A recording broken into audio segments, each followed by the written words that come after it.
This low-energy house in Dorchester was designed by Sally and Andrew's son Sam whilst he was an architectural student. It used chalk dug from the site to form massive heat-retaining walls. The family supervised and managed the construction phase. We'd lived in our house the other side of the beech hedge for 30 years, bringing up our family, and it wasn't the most efficient energy-wise house to live in. We'd done the cavity wall insulation, the loft insulation, the double glazing, and we had a large number of small rooms, most of which we weren't using after the children had left home. We wanted to move, we wanted to stay in Dorchester, and we were very much aware of the way the world was changing in terms of fuel and energy and running out of oil. Fortunately for us, our son was studying architecture at university and said, "That's all right, Mum and Dad, I'll get you planning consent. We'll build a house in our back garden," which we ended up doing. We have now moved in. We've been here 3.5 years, and the changes to our life has been phenomenal. So we started designing the house in about 2005, whilst I was on a year-out placement working down the road for a local architect.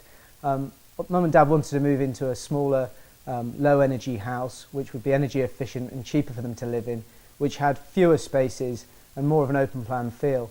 So the first things to get right with the design of the house was the layout of the way in which the house would sit on the site.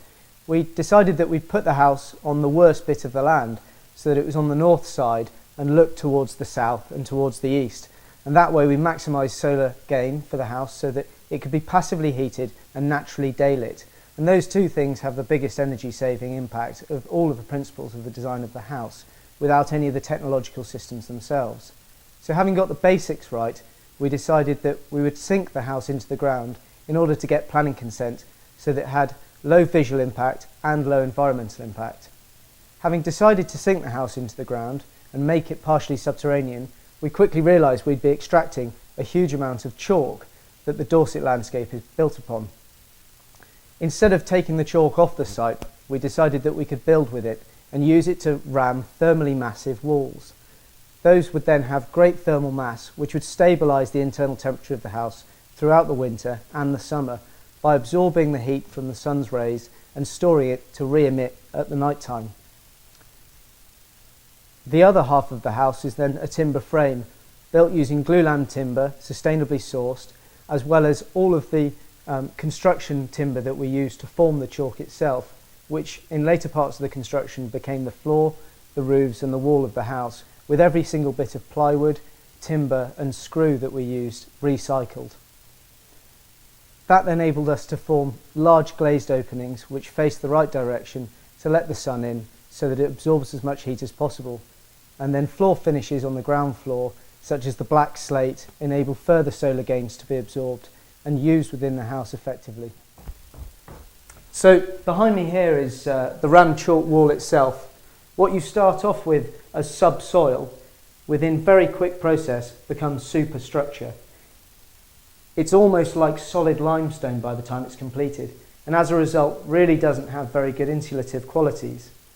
What we then did was insulate it externally using a wood wool fibre insulation and then gave it a lime render externally.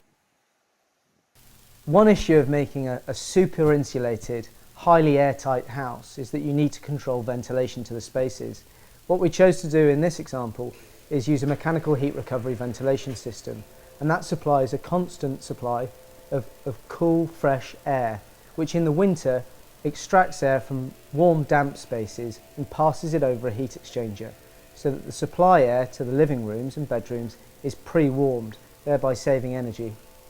This is our wood pellet boiler, which operates the underfloor heating and also acts to heat the water that's in a cylinder in another room. It's a gasification boiler, which means that the pellets, not only are they burning in the base of the crucible, with a forced draft, the gas being given off by the pellets is also burnt, which makes it incredibly efficient. It's claimed to be about 95% efficient.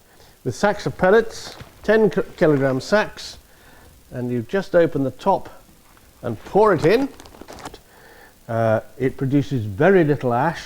There's a tray in the bottom which we empty every couple of months during the winter, a ton of pellets will go into a tray of about that size. For the flooring in both bathrooms, we've used rubber, which is a recyclable product coming from trees.